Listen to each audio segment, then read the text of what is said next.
அந்த வகையிலே 1330 அருள்குறளையும் எங்கள் கைகளிலே ஏந்தி தரகம்பட்டியின் தேர்தல் வழியாக திருக்குறளை உறக்கமிட்டு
உலக தாய்மொழி தினமான இன்று நமது அருந்தமிழ் தாய்மொழியின் சிறப்பினை நோக்கும் போது துன்பத்தை தமக்கு வந்த துன்பமாக கருதாத ஒருவன் எத்தகைய சிறப்புடன் வாழ்வதற்கு இந்தவர் திருவள்ளுவர்.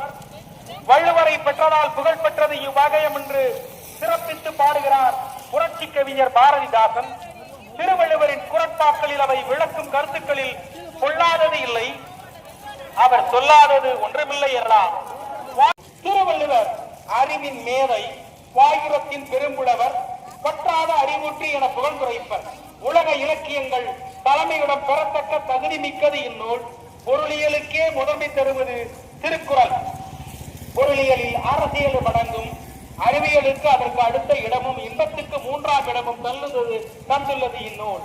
அறத்துப்பால் மனத்தையும் பொருட்பால் அறிவையும் வாழ்க்கையை சிறப்பானதாக மாற்றும் நன்னூல். தனி எழுத்துக்கள் 247 37 எழுத்துக்கள் மட்டும் திருக்குறளில் இடம் பெறவில்லை. திருவள்ளுவர் பதிவு செய்துள்ள 2 மலர்கள் அனிச்சம், குவளை. திருவள்ளுவர் பதிவு செய்துள்ள ஒரே விதை குன்றிமணி.